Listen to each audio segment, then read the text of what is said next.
Why does Father Gary pose a question at the beginning of every Mass? If you are curious, the reason I pose a gospel question at the beginning of every Mass is to engage you and your imagination,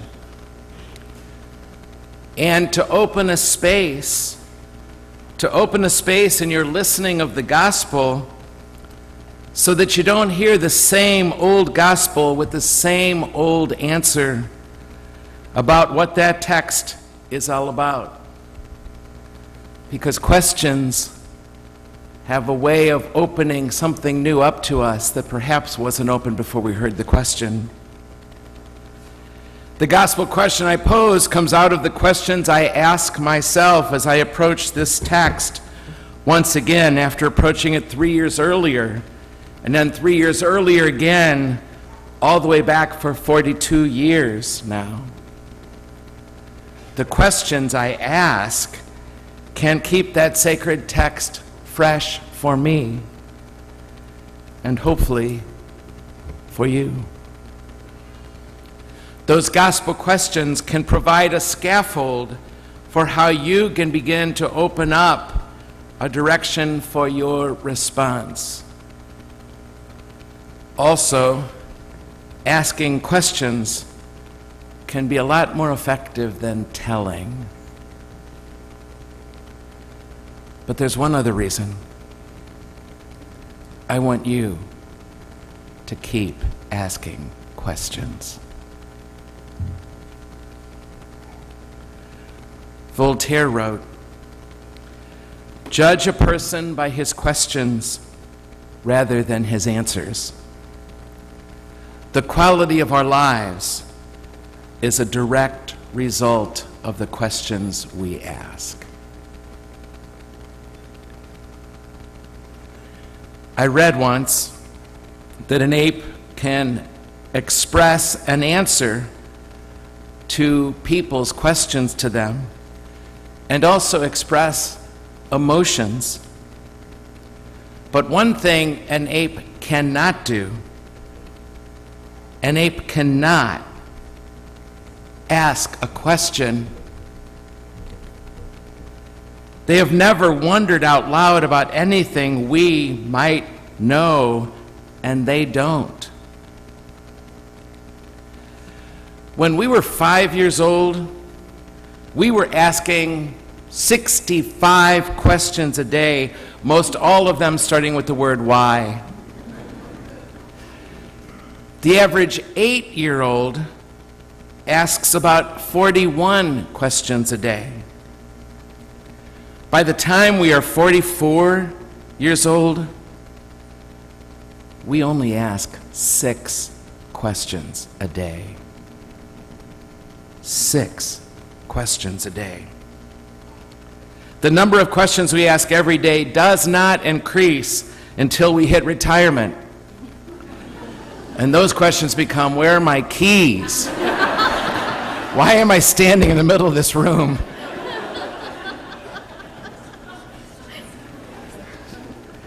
We start school as a question mark, really.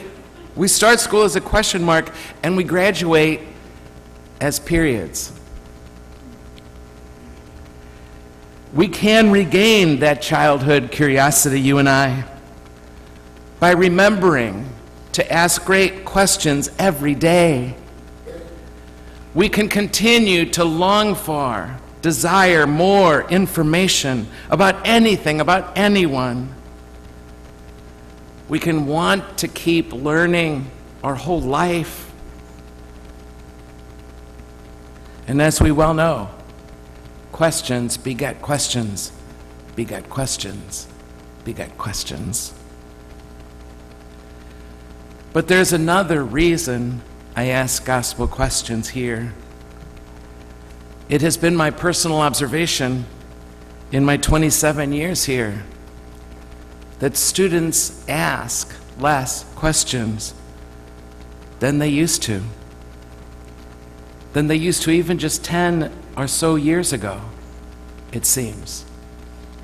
And I wondered if that was true, my observation. As most of you know, the big scandal out of Pennsylvania broke just a week before students started arriving on our doorstep this year. And I was braced for a lot to come out about it. And I can honestly say to you, while you, who are my peers in some way or another, age-wise, you asked a ton of questions.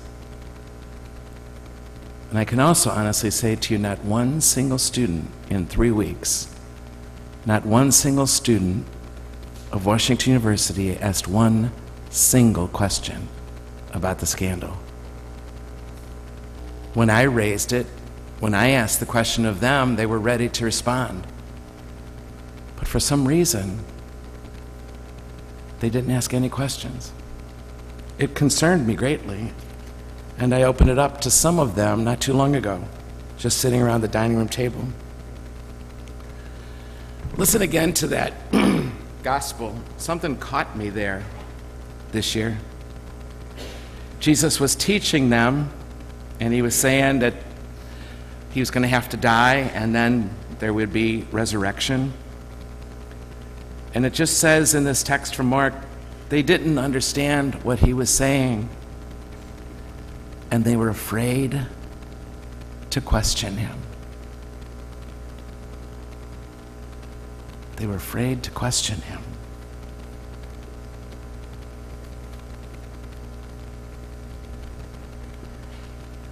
I guess we are in good company then.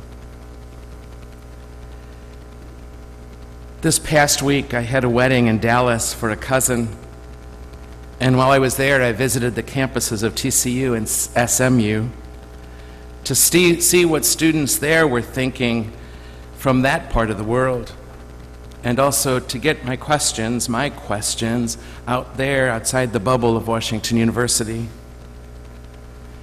All of the students I met with while I was there, all of them, without exception, said that they agreed that they are more hesitant to ask questions these days.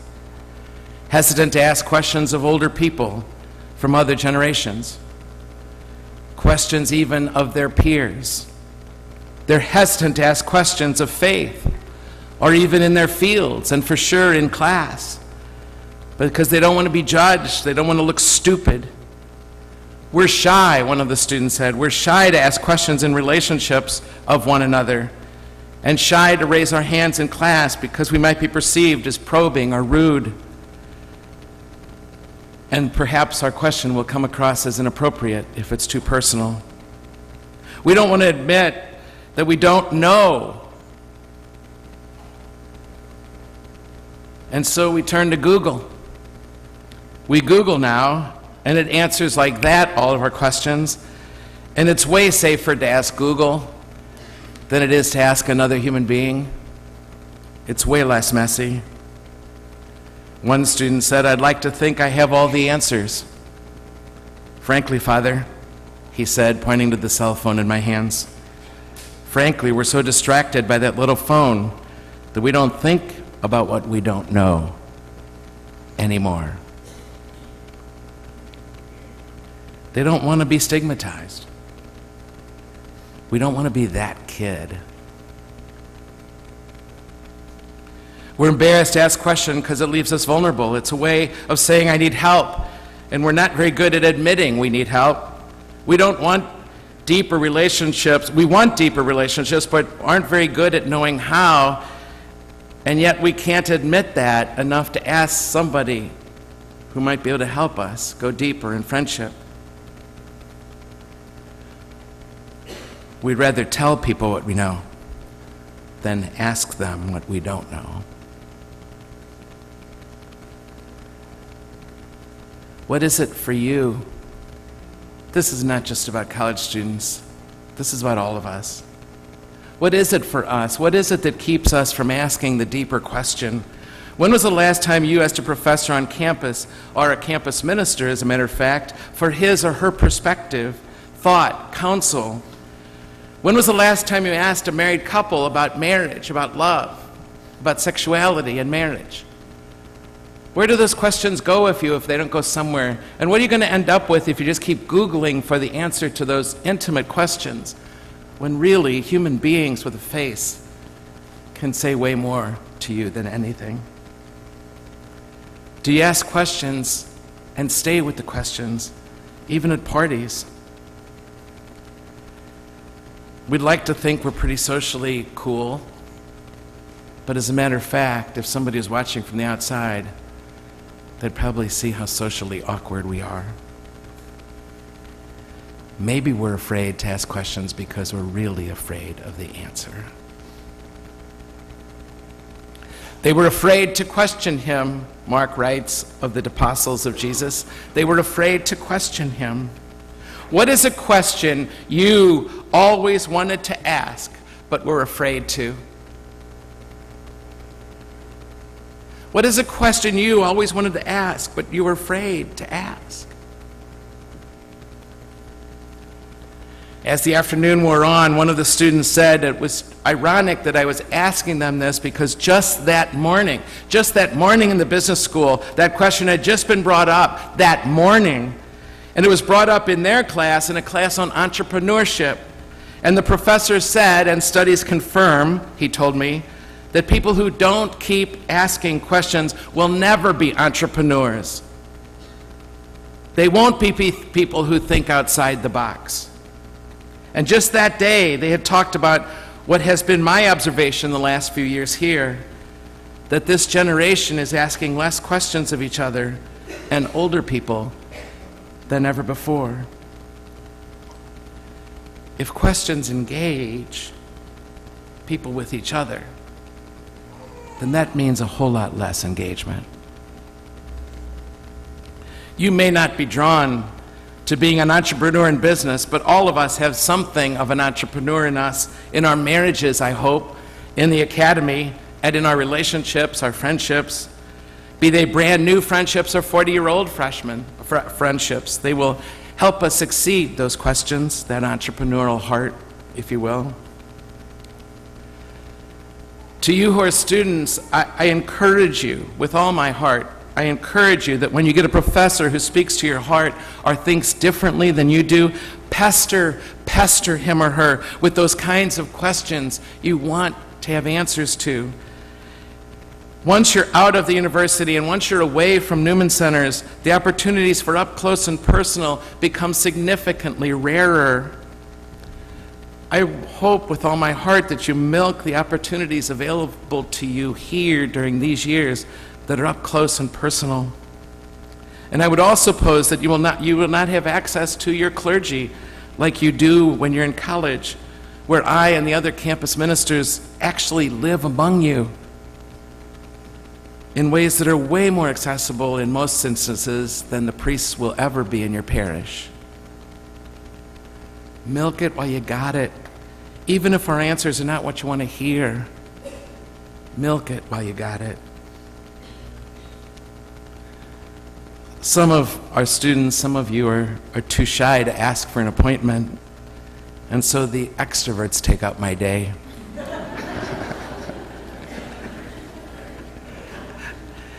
But I want to provide for you a safe place where you can ask some of those questions buried underneath so much of our culture and so much fear.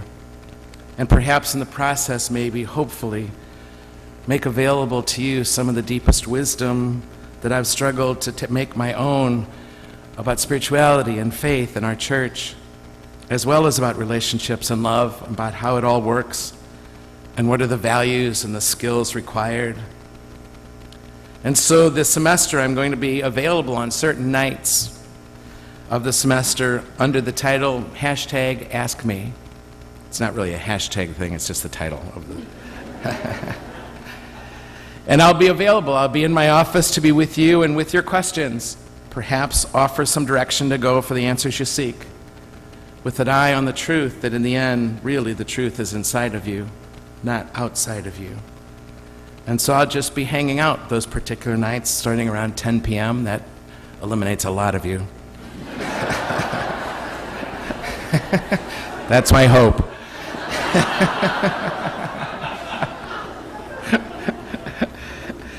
And if you can't think of a question, just ask me to ask you something about something I think is important from where I stand. Because questions beget questions, you know? I don't want Jesus to end up saying to us, they were afraid to ask. They had questions, but they were afraid to ask. I don't want that to be said of us. That is why I asked the gospel question. I want to encourage you to ask questions of each other, those ahead of you on the journey, and yes, even of yourself. What is a question you always wanted to ask, but were afraid to ask? We started school as question marks, asking why. Perhaps we can remember, and remembering questions, that the quality of the question mark is all about remembering to ask great questions every day. Back to yesterday, before I flew home. After my day yesterday at one of those universities, after one of those questions about questions, I was driving one of those students I met back to his dorm, and he hesitantly and courageously asked me a question. He asked me, Father Gary, do you ever have doubts about your faith? It was a beautiful question, and I could tell he was asking it because he was having doubts about his. It was so tender, and because of his question, we were together in that moment in our doubts.